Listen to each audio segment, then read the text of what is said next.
오늘도 사랑하는 주님 앞에 나오며 예배하며 또 마음을 담아 최고의 것으로 최선의 것으로 예물 드리는 손길들의 예물을 받으시고 우리 교우들의 삶을 축복하여 주시옵소서. 코로나19로 인하여 고통당하는 가운데에도 하나님 베푸신 은혜를 잊지 아니하고 하나님 앞에 감사함으로 예물 드립니다. 하나님이 예물 받으시고 어려운 시절을 살아가는 교우들의 삶을 돌보시고 인도하여 주시옵소서. 하나님 우리를 지키시고 하나님 우리를 인도하시며 하나님 우리를 먹이시고 입히신다는 것을 우리 교우들이 잊지 않고 항상 주님을 신뢰하며 주님을 의지하며 어려운 시기를 잘 감당하며 이겨낼 수 있도록 은혜를 베풀어 주시옵소서. 아버지 하나님, 우리 교우들이 드린 예물이 하나님의 나라와 영광을 위하여 잘 사용될 수 있도록 사역하는 분들에게 지혜를 허락하여 주시옵소서.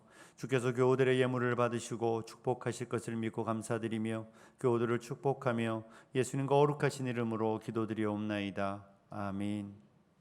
할렐루야. 네, 하나님의 은혜가 여러분의 삶에 넘치기를 축복합니다. 잘 아시는 대로 코로나19가 또 많이 확산되고 있어서 다음 주, 그 다음 주는 온라인 예배로 드려지게 됩니다.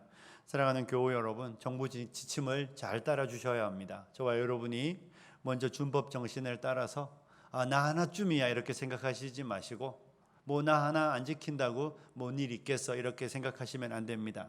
나 하나가 둘이 되고 둘이 열이 되고 그러면서 더 이렇게 확산되는 거니까 저와 여러분이 정부 지침을 잘 따라주셔서 교회 다니는 사람들이 다르다는 것을 좀 보여주시는 그런 시간이 되었으면 좋겠고요.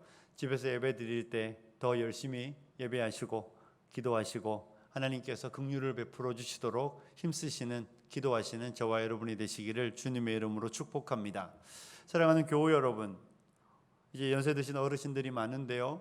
우리 누군가가 여러분에게 여러분의 부모님은 어떤 분이셨습니까? 이렇게 물으면 우리 대부분 이렇게 되지 않습니까? 처음에는 이렇게 이야기하다가 갑자기 우리의 마음에 북받치는 그 부모님의 은혜와 그리움으로 인하여 잠시 멈추어집니다. 인터뷰가 멈추어지고 이야기가 멈추어지고 그리고 나서 다시 좀 이렇게 마음을 가다듬고 계속 이야기하게 되죠. 사실 젊을 때는 청년 시절에는 그런 거 잘 모릅니다. 엄마 어떠셔 이러면 요즘 청년들 같으면 맨날 잔소리만 해요. 학생들 같으면 그렇게 흘러가지만 세월이 흘러가서 부모가 되어서 아이를 키우면서 우리 부모님들의 삶이 이러했겠구나라는 것을 알게 될 때쯤 되면 부모님에 대한 이야기는 늘 우리를 가슴 먹먹하게 하고 우리의 이야기에 눈물을 고이게 하는 게 대부분의 사람들의 특징입니다. 시간이 지내봐야 알고 부모가 되어봐야만 되는 사실들이죠. 오늘 우리가 읽은 이 본문의 말씀을 여러분 잘 읽어가면 이 본문에서 여러분이 성경을 이계찬 목사님이 읽으실 때 잘 따라가셨더라면 사실 이 한 절의 말씀은 없으면 성경이 더 매끄러워질 수 있는 내용이 있습니다. 그냥 글을 쓴다는 차원에서 말할 때 그냥 글을 논리 있게 쓰고 조리 있게 쓰려면 우리 오늘 이 12절부터 17절 가운데 한 절은 빠지면 훨씬 더 글이 매끄럽게 되는 절이 있습니다. 혹시 여러분 아시겠습니까? 17절이 바로 그 절입니다. 17절이 이렇게 되어 있거든요. 영원하신 왕 썩지 아니하고 보이지 아니하고 홀로 하나이신 하나님께 존귀와 영광이 영원무궁하도록 있을지어다. 아멘. 이 찬송은 바울이 이 17절의 고백을 하고 있는 이 찬송은 그냥 빼버리면 글을 읽는 데는 훨씬 더 매끄럽습니다. 그런데 바울은 17절의 말씀을 기록하여 주고 있습니다. 그가 디모데에게 권면의 말씀을 쓰면서 하나님이 나에게 직분을 주셨어. 하나님이 나 같은 사람에게 직분을 주셨어. 하나님이 나 같은 사람에게 은혜를 베풀어 주셨어. 하나님이 나 같은 사람을 긍휼히 여겨 주셨어. 하나님이 나 같은 사람에게 본이 되게 하시려고 은혜를 주셨어. 이 말씀을 12절부터 16절까지 기록하면서 바울의 마음속에는 뜨거움이 밀려오기 시작했습니다. 바울의 마음에는 감격과 감사가 흘러넘치기 시작했습니다. 그래서 바울은 다음 내용으로 넘어가는 것이 아니라 하나님이 바울에게 행하신 그 위대한 일들로 인하여 하나님이 베풀어 주셨던 그 은혜의 감격으로 인하여 바울은 그의 논리적 진술을 포기하고 17절 하나님을 향한 뜨거운 성령의 고백, 찬송을 부르고 있는 것이 17절 한 절의 말씀입니다. 사랑하는 교우 여러분, 여러분은 이 바울이 디모데에게 권면의 말씀을 쓰면서 12절에서 시작하여 그의 감정이 북받쳐 오르는 것을 여러분 느껴지십니까? 그래서 그가 쓰고 있는 말씀의 논리를 벗어나서 17절 하나님을 향한 찬송을 올려드리지 않을 수 없는 바울의 그 뜨거운 마음을 우리는 이 서신에서 읽어낼 수 있어야 되는 것이죠. 그는 찬송하지 않고는 다음으로 넘어갈 수가 없는 것입니다. 그가 기록하던 말씀의 논리를 벗어나지 않고는 견딜 수 없는 심령의 뜨거움이 있는 것을 우리는 이 서신을 통해 배우게 되는 것입니다. 저와 여러분은 오늘 17절 말씀을 기록하고 있는 사도 바울의 뜨거운 심령을 이해할 수 있어야 됩니다. 하나님의 백성들은 바울이 고백하고 있는 이 뜨거운 찬송의 고백이 저와 여러분의 고백이 되어야 되고 우리 마음의 상태여야 합니다. 오늘 우리가 주일에 이 예배로 모입니다. 사랑하는 교우 여러분, 여러분의 마음 가운데에 뜨거움이 있습니까? 여러분의 마음 가운데에 우리의 바쁜 일상을 멈추고 내 바쁜 시간들을 다 내려놓고 하나님 앞에 예배하러 나올 그때에 내 일상을 멈추게 할 만큼 내 이 바쁜 것들 모든 일들이 있음에도 불구하고 이 모든 것을 다 밀어내고 삶을 멈추고 하나님 앞에 예배하러 나올 때에 예배에 나오는 여러분의 마음 가운데에 예배를 해야 될 만한 이유와 예배 가운데 뜨거운 마음으로 여러분이 이 예배에 임하고 있는지 여러분의 마음을 살펴보시기를 바랍니다. 예배하는 성도의 심령은 뜨거워야 합니다. 예배하는 성도의 마음은 감격과 감사가 있어야 합니다. 행여 우리 가운데에 어쩔 수 없이 예배에 나온 분들이 있지는 않은지 모르겠습니다. 내가 이 주일 예배 1시간 빼먹고 삶의 연장으로 나아가서 돈을 좀 더 벌려고 하다가 혹시 하나님이 나를 징계하셔서 나를 때리셔서 일이 잘 안 될까? 내가 오늘 예배 드리는 거 별로 달갑지 않은데 하나님이 내가 이 예배 1시간 빼먹으면 나를 때리실까 싶어서 어쩔 수 없이 여기 와 앉아 있는 분들이 없으리라고 믿지만 우리 가운데에 하나님의 징계가 두렵고 하나님이 혹시 채찍하실까 두려워 예배의 자리에 오신 분들이 있다면 사랑하는 교우 여러분, 여러분의 예배는 이미 하나님이 받지 않으십니다. 예배는 그런 마음으로 드리는 게 아니잖아요, 그죠? 예배라는 것은 우리에게 행하신 하나님의 위대한 일들이 내게 베풀어 주신 하나님의 그 한량없는 은혜와 사랑이 나의 모든 일상을 멈추게 하고 나의 모든 삶의 시간들을 멈추게 하고 바쁘고 분주한 그 모든 것들을 다 내려놓고 하나님 앞에 나오며 하나님이 우리에게 행하신 그 위대한 일들로 인하여 우리의 심령의 뜨거움과 감사와 감격으로 1시간이지만 1시간밖에 드릴 수 없는 아쉬움으로 최선을 다하여 열렬히 드리는 것이 예배여야 합니다. 그것이 하나님이 받으시는 예배입니다. 사랑하는 교우 여러분, 하나님이 행하신 그 위대한 일들이 여러분의 마음에 살아있고 하나님 우리에게 베풀어 주신 그 하나님의 한량없는 은혜가 우리로 하여 우리의 일상을 멈추고 예배의 자리에 나와 예배하는, 그래서 그 예배하는 사랑하는 사람 한 사람 한 사람 우리의 마음속에 뜨거움이 있는 그런 예배가 되시기를 주님의 이름으로 축복합니다. 바울은 멈출 수밖에 없었습니다. 바울은 그의 논리를 벗어날 수밖에 없었습니다. 왜냐하면 하나님의 은혜는 그로 하여금 논리를 벗어나 멈추어 뜨거움으로 하나님을 향한 17절의 성령을 올려드려야만 그의 은혜에 보답하는 것임을 바울은 알았기 때문에 멈추어 찬송하고 있다는 것을 여러분 기억하셔야 합니다. 사랑하는 교우 여러분, 바울은 왜 이렇게 뜨거움으로 하나님을 향하여 찬송하고 있습니까? 바울은 왜 이렇게 열렬함으로 하나님을 향하여 찬송하며 논리를 벗어나고 있을까요? 그 이유가 12절부터 16절까지 하나님이 바울에게 행하신 위대한 일들 때문입니다. 12절은 이렇게 말하고 있습니다. 나를 능하게 하신 그리스도 예수 우리 주께 내가 감사함은 나를 충성되이 여겨 내게 직분을 맡기심이니. 아멘. 바울은 내가 하나님 앞에 감사하고 있습니다. 왜냐하면 하나님이 나를 충성되게 생각하여 주셔서 내게 직분을 맡겨주셨기 때문이라는 것입니다.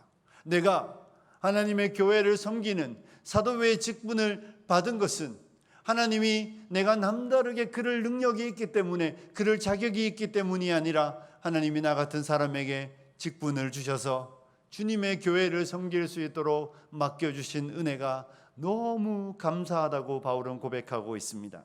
사랑하는 교우 여러분, 여러분 가운데 주님의 교회에서 주님이 여러분에게 시켜서 행하는 이런저런 일들이 있습니까? 주님이 여러분에게 직분을 주실 그때에 내가 받을 만하니까, 나 정도 되니까 주님이 나에게 직분을 맡기셨지, 이렇게 생각하는 분이 없으시기를 부탁드립니다.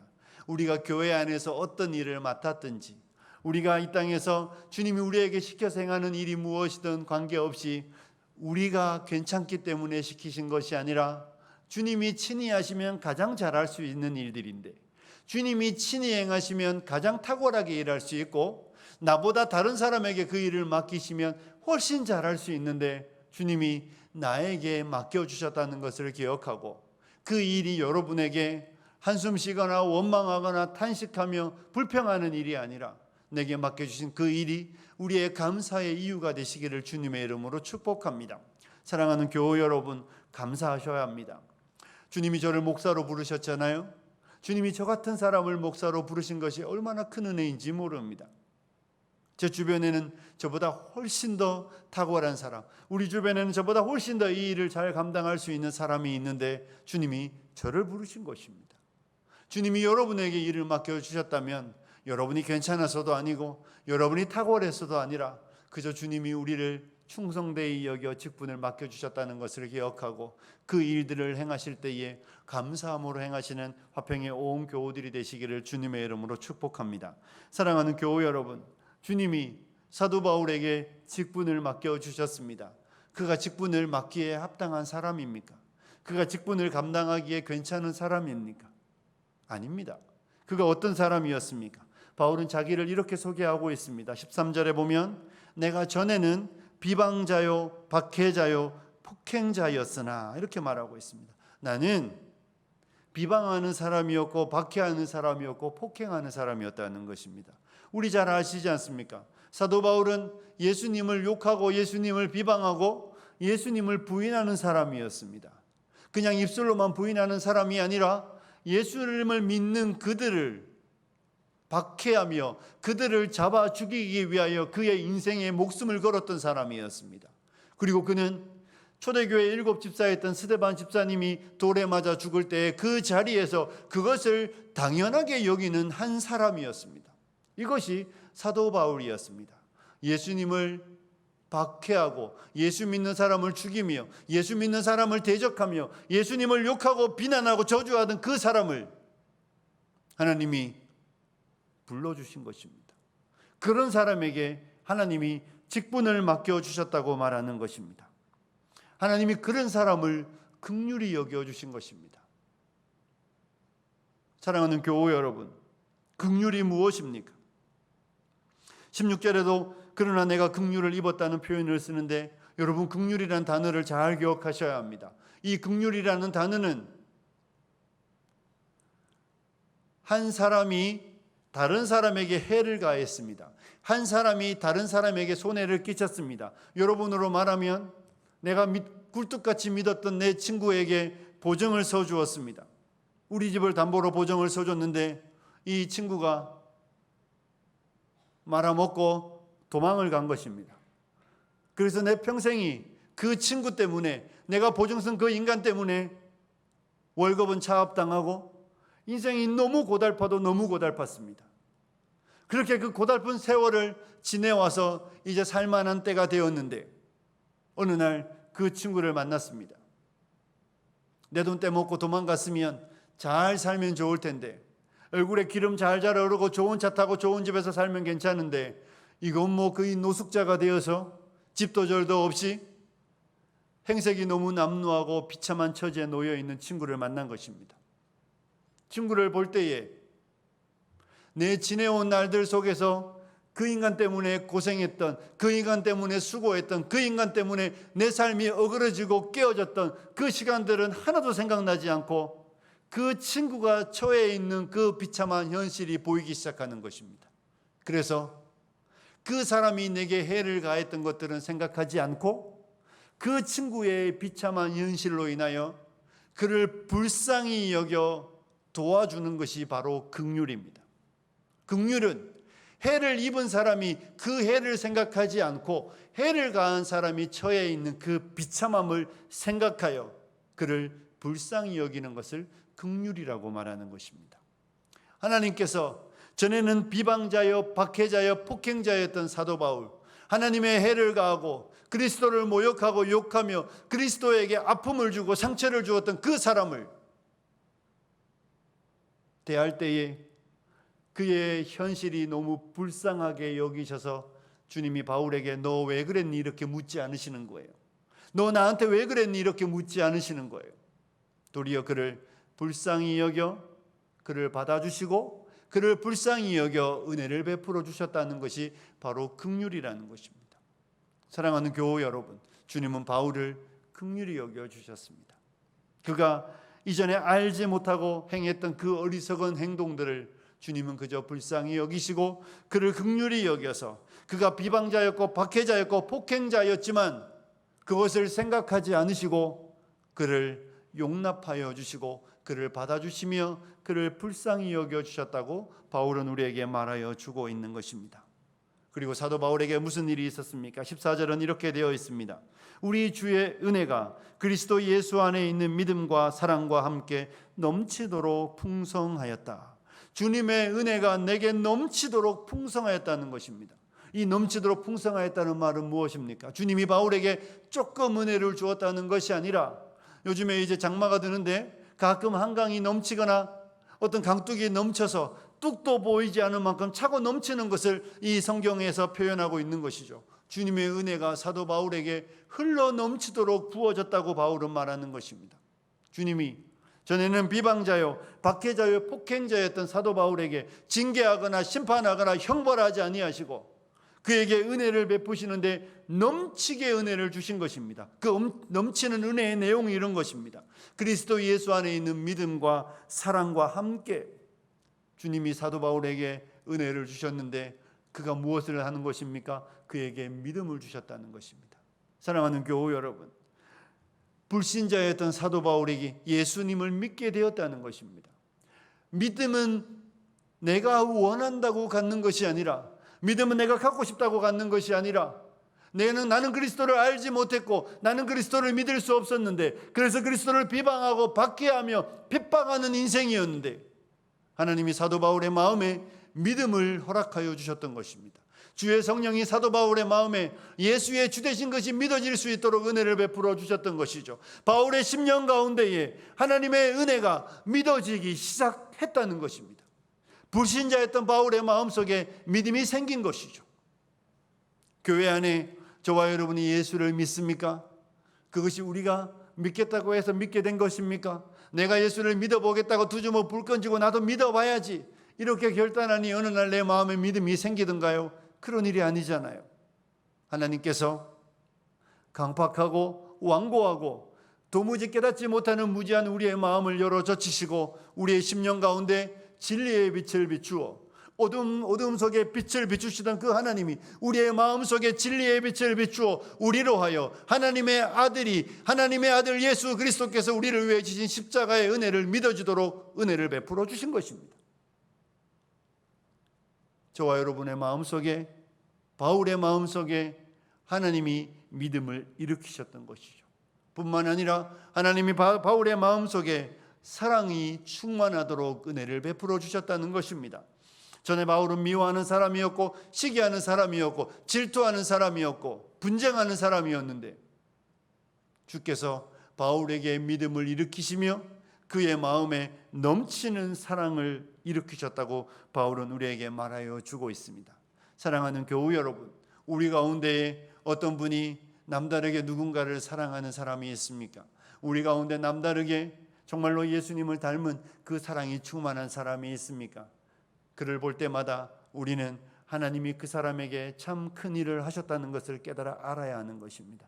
그가 괜찮은 사람, 그가 착한 사람이기 때문에 사랑하는 것이 아니라 하나님이 그에게 믿음을 주시고 하나님이 그의 심령 속에 성령을 부으셔서 그를 사랑의 사람으로 바꾸어 주셨다는 것입니다. 하나님이 비방자요, 박해자요, 폭행자였던 사도 바울의 마음을 열어젖혀 믿음을 주시고 그를 변화시켜 사랑하는 사람으로 만들어 주셨기 때문에 바울은 하나님의 은혜가 자기에게 넘치도록 풍성하였다고 고백하고 있는 것입니다. 바울에게 넘쳐 흐르는 하나님의 은혜가 저와 여러분에게도 넘쳐 흐르고 있다는 사실을 잊지 않으시기를 주님의 이름으로 축복합니다. 사랑하는 교우 여러분, 그래서 바울은 15절에 계속해서 이야기를 진술해 가고 있습니다. 미쁘다 모든 사람이 받을 만한 이 말이여 그리스도 예수께서 죄인을 구원하시려고 세상에 임하셨다 하였도다. 내가 죄인 중에 괴수다. 주께서 우리를 구원하기 위하여, 죄인을 구원하기 위하여 세상에 임하셨다고 바울은 말하고 있습니다. 사랑하는 교우 여러분, 변하지 않는 진리가 무엇입니까? 의인을 구원하기 위하여 예수께서 이 땅에 오신 것이 아닙니다. 괜찮은 사람, 선한 사람을 위하여 주님이 이 땅에 내려오신 것이 아닙니다. 죄인된 우리를 구원하기 위하여, 죄인된 사도 바울을 구원하기 위하여 구주께서 세상에 임하셨다고 바울은 말하고 있는 것입니다. 하나님의 은혜는 구주로 하여금, 우리를 불쌍히 여기시는 하나님은 하나님의 아들 예수님으로 하여금 하늘의 보좌에 앉아 있지 못하도록 강권하였습니다. 그래서 구주는 하늘의 보좌를 버리시고 낮고 천한 곳에 인간의 몸을 입고 인간이 되셔서 우리와 함께 사시다가 우리를 위해 죽으시고 우리를 위해 부활하셨습니다. 죄인을 구원하기 위하여 구주는 이 땅에 오셨다고 바울은 말하고 있는 것입니다. 우리를 구원하기 위하여 하나님의 아들은 하늘의 영광스러운 보좌를 버리시고 낮고 천한 곳에 사람과 같이 되셨던 것입니다. 이것이 바울에게 넘치도록 은혜가 역사할 수 있었던 이유입니다. 우리가 넘치도록 은혜를 받는 이유는 내가 믿었기 때문이 아니라 하나님의 아들이 우리를 위해 이 땅에 오셨기 때문입니다. 하나님의 아들 예수께서 우리를 위하여 십자가에 죽으셨기 때문입니다. 하나님의 아들 예수께서 우리를 위하여 죽으시고 부활하셨기 때문에 우리에게 넘치는 은혜가 주어질 수 있게 된 것입니다. 그런데 하나님의 아들이 넘치도록 우리에게 은혜를 주셨는데 바울은 자기가 넘치도록 은혜를 받을 때에 자기를 뭐라고 고백하고 있는 것입니까? 죄인 중에 내가 괴수다. 내가 죄인들의 우두머리라고 말하고 있는 것입니다. 사랑하는 교우 여러분, 바울이 정말 죄인의 우두머리입니까?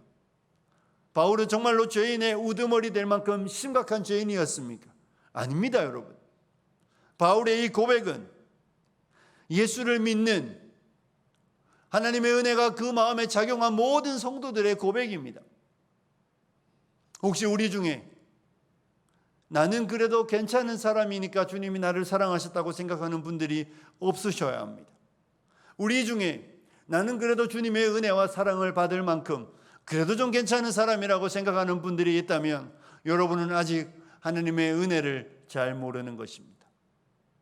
바울이 나는 죄인 중에 괴수라는 고백을 할 때의 그 고백은 하나님의 성령이 일하기 시작하는 모든 사람들은 자기가 얼마나 부패한 사람인지 보게 되고 알게 되기 때문에 그렇게 고백할 수밖에 없는 것입니다.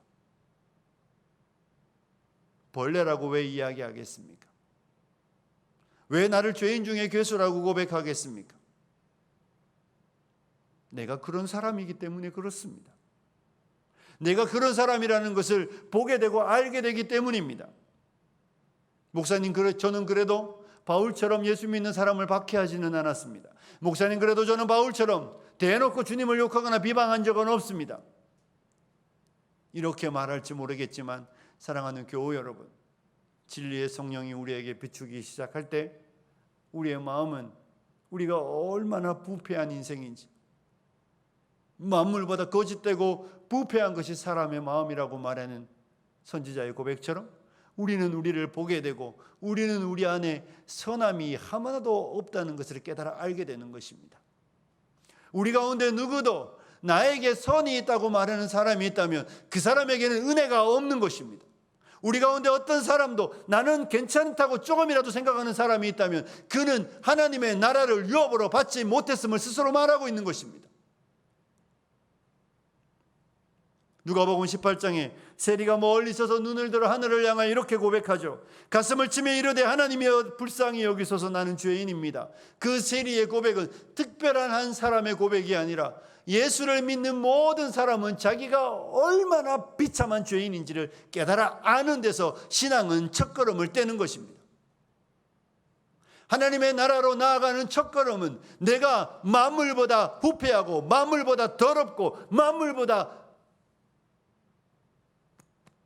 비참한 죄인이라는 것을 깨달아 아는 것이 예수께로 나아가는 첫걸음입니다.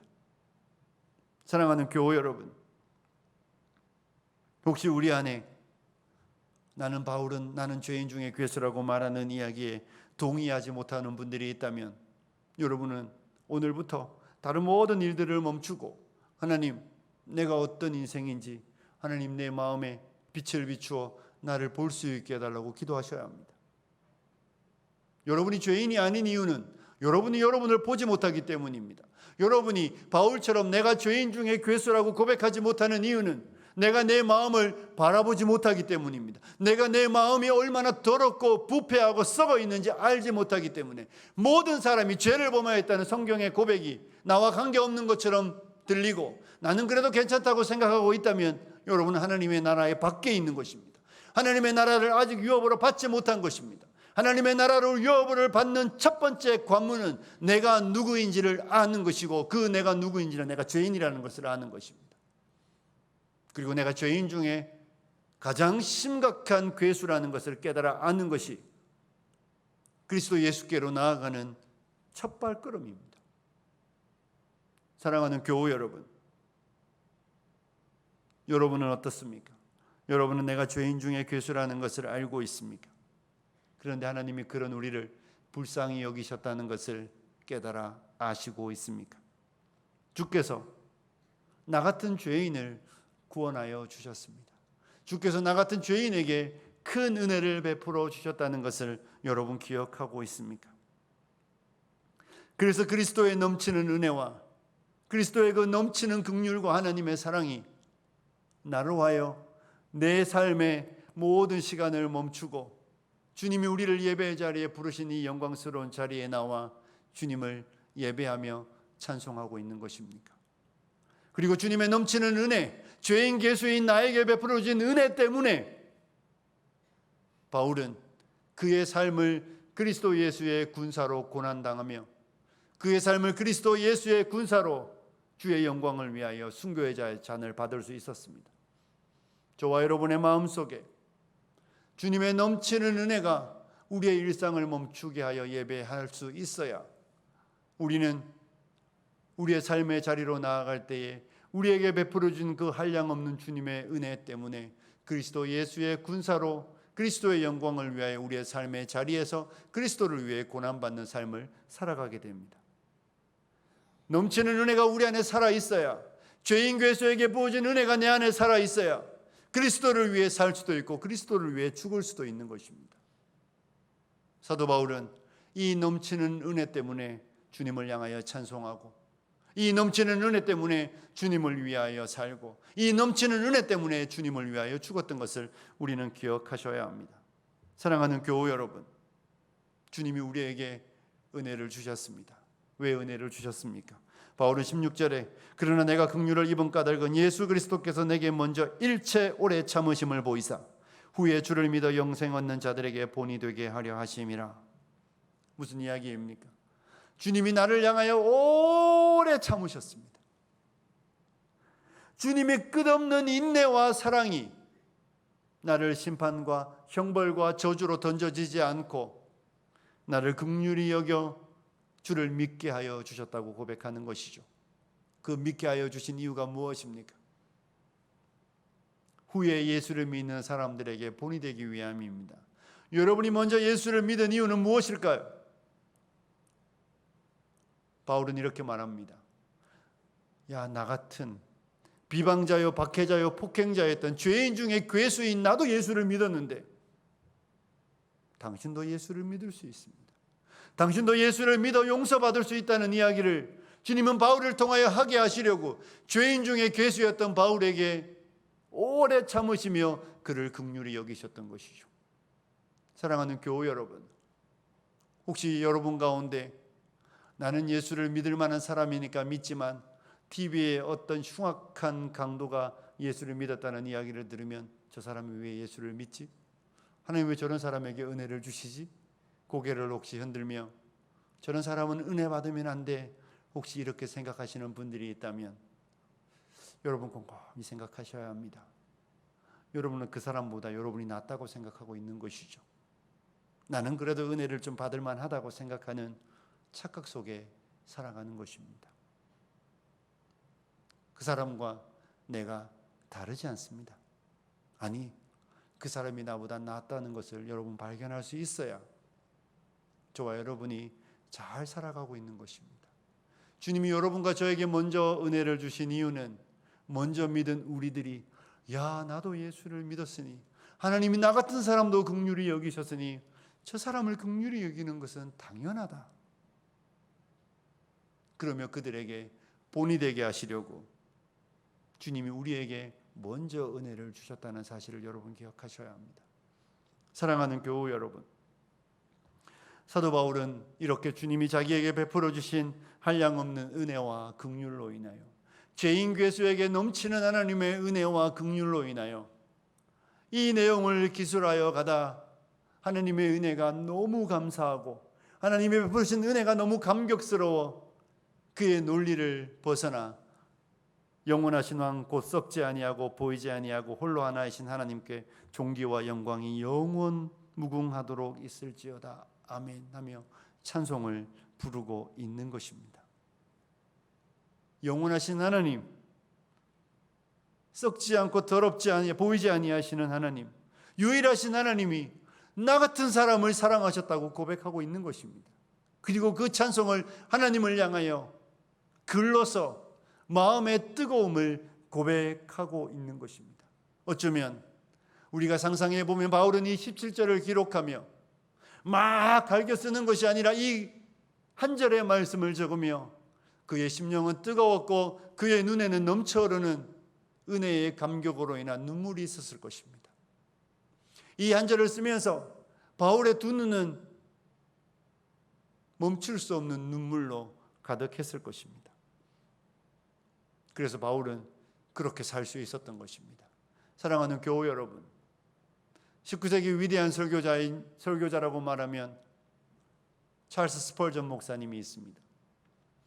스펄전 목사님의 이야기 중에 한 예화를 제가 여러분에게 들려드리겠습니다.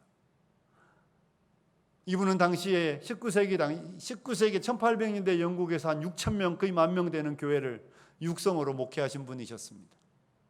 하루는 목사님께서 목사님의 서재에서 눈물을 흘리며 울고 계셨습니다.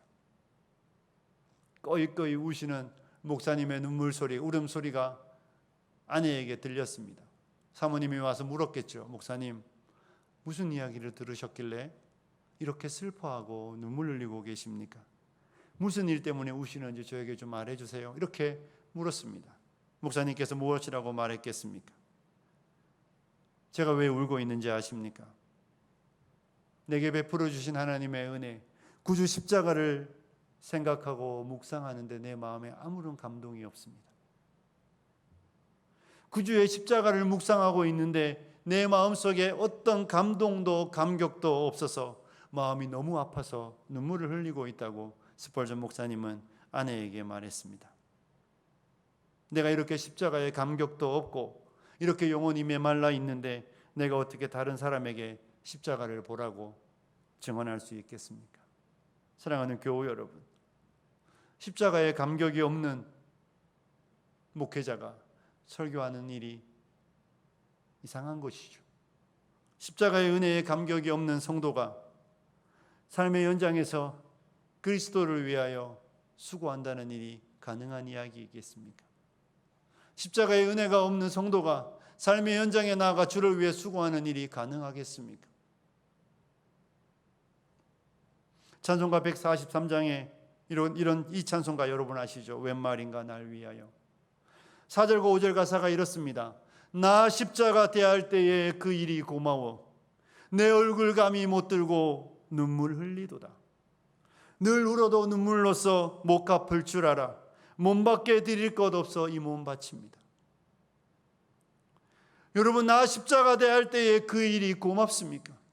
단회적인 사건을 이야기하는 것이 아닙니다. 내가 예수를 믿을 때에, 내가 세례받는 그날에, 주님의 십자가를 생각할 때에 그 일이 너무 고마워서 머리를 감싸 안고 고개도 들지 못하고 눈물 흘리는 것이 한 번 있는 일이 아니라, 예수를 믿는 모든 성도가 예수의 십자가를 생각할 때마다, 하나님의 은혜를 생각할 때마다 그 일이 너무 고맙고 감사하여서 얼굴을 들지 못하고 눈물을 흘리고, 늘 눈물을 흘리지만 주님 내게 베풀으신 은혜를 다 갚을 수 없기 때문에 몸밖에 드릴 것 없어서 이 몸 바친다는 찬송가의 고백이 우리의 고백이 되지 않으면 우리는 살아있지만 살아있는 날들 동안 주를 위하여 할 수 있는 일은 하나도 없습니다. 사랑하는 교우 여러분, 주를 위해 일하는 이유가 주님을 위해 일하면 주님이 내게 복 주실 것 때문에 일하고 있는 건 아니지요. 주님을 위하여 수고하고 헌신하는 이유가 내가 주님을 위해 수고하고 헌신하면 주님이 우리의 자녀들을 복 주실 것을 생각하고 복 받기 위하여 일한다면 그것은 기독교가 아닙니다. 주님이 내게 주신 은혜가 너무나 귀하고 주님이 나를 위해 지신 십자가의 은혜가 너무나 감사하기 때문에 하나님, 내 인생을 드리고 내 삶을 드리고 내 모든 것을 내어드리고, 주님의 은혜가 너무나 귀하고 감사하기 때문에 나의 삶만 드리는 것이 아니라 우리 가족의 삶을 드리고 우리 가족의 생애를 드리고 우리의 모든 것을 내어드려 주를 섬기는 것이 은혜 받은 성도의 삶입니다. 은혜 받은 성도는 주님의 은혜가 너무나 귀하고 감사하기 때문에 그 삶을 주께 내어드리고 그의 모든 것을 주께 드리고 그의 시간과 그의 물질도 다 드려도 이것밖에 드리지 못한다고 아쉬움으로 내어드리는 것이 은혜가 살아있는 성도의 삶인 것입니다. 사랑하는 교우 여러분, 이렇게 십자가의 은혜가 살아있어야 우리는 그리스도인이라고 말하는 것입니다. 우리는 그리스도인이며 그리스도를 위해 살 수 있는 것입니다. 저와 여러분이 하나님 앞에 이 찬송을 부르며 정말 우리도 늘 울어도 눈물로서 다 못 갚을 줄 알아서 몸밖에 드릴 것 없어 우리의 몸을 드린다는 고백이 우리의 고백이 되지 않으며 이 문을 열고 나가는 그 순간부터 우리는 이미 그리스도인이기를 포기할 것이고 우리의 모든 삶은 나를 위한 삶일 것이며 우리는 인생에서 일어나는 불행과 우리는 우리 인생에서 일어나는 기대하지 않았던 수고로움들과 고난들로 인하여 하나님 앞에 원망하게 될 것입니다. 은혜가 살아있는 사람은 주님께 다른 무엇을 구하지 않습니다. 은혜가 살아있는 성도는 주님께 원망과 불평하지 않습니다. 주님의 은혜가 너무나 귀하고 감사하기 때문에 내 삶이 다른 사람들보다 윤택하지 않아도, 내 삶이 다른 사람들보다 건강하지 않아도, 내 삶이 다른 사람들보다 더 넉넉하고 더 부유하지 않아도 관계없이 주님 내게 베풀어진 은혜가 너무나 귀하기 때문에 나 같은 죄인 괴수에게 부어주신 하나님의 은혜가, 나 같은 죄인 괴수를 위하여 하나님의 아들이 하늘의 보좌를 버리신 그 은혜가 너무나 감사하기 때문에 내 삶을 드리고 내 시간을 드리고 내 물질을 드리고 우리의 자녀들의 삶을 함께 내어드리며 그리스도 예수의 다 갚을 수 없는 은혜를 보답하기 위하여 우리의 삶을 살아가게 되는 것이 성도의 삶입니다. 말씀을 마칩니다. 사랑하는 교우 여러분, 여러분에게 부탁드리는 것은 사랑하는 교우 여러분, 여러분의 마음속에 죄인 괴수에게 베풀어 주신 그 하나님의 한량없는 은혜가, 나 같은 인생을 찾아와 주신 주님의 그 놀라운 은혜가, 주님의 긍휼히 여기심이 우리 안에 살아있기를 간절히 부탁드립니다. 십자가를 대하며 감격이 없습니까? 주님 앞에 머물러 서십시오. 구주의 십자가를 대하고 구주의 은혜를 생각하는데 마음에 감격이 없다면 여러분은 이미 영적으로 심각한 중증 환자들입니다. 머물러 서셔서 구주의 십자가를 묵상하고 구주의 십자가를 생각하며 주님이 내 마음속에 은혜를 회복시켜 주실 때까지, 주님의 은혜가 내 마음의 감격으로 다시 다가오기까지 모든 일들을 멈추시고 주님 앞에 머물러 쓰셔서 주님의 은혜를 회복시켜 주시기를 기도하며 눈물을 흘리시면 여러분은 주님의 은혜를 다시 회복하게 될 것입니다. 그리고 우리가 이 땅을 살아가야만 우리는 그리스도인으로 살 수 있고 주님의 나라를 위해 즐거이 기꺼이 헌신할 수 있으며 우리의 삶의 자리가 어떠하든 아무 관계없이 우리는 그 자리에서 사도 바울처럼 감옥에 있으면서도 주님을 향한 찬송을 멈추지 않고 계속해서 불러가며 이 고난받는 것을 영광스럽게 생각하고 순교자의 잔을 받는 것을 기쁨으로 감사함으로 받을 수 있게 되는 것입니다. 기독교는 무엇을 받기 위해 수고하는 종교가 아니며 기독교는 무엇을 더 얻기 위해 예배하고 주님 앞에 헌신하는 종교가 아니라 이미 받은 은혜가 너무나 귀하고 이미 주신 주님의 사랑이 너무나 고맙고 감사하기 때문에 우리의 삶을 드리고 우리의 시간을 드리고 우리의 생애를 주께 즐거이 헌신하는 종교입니다. 저와 여러분에게 이 은혜가 넘치시기를 주님의 이름으로 축복합니다.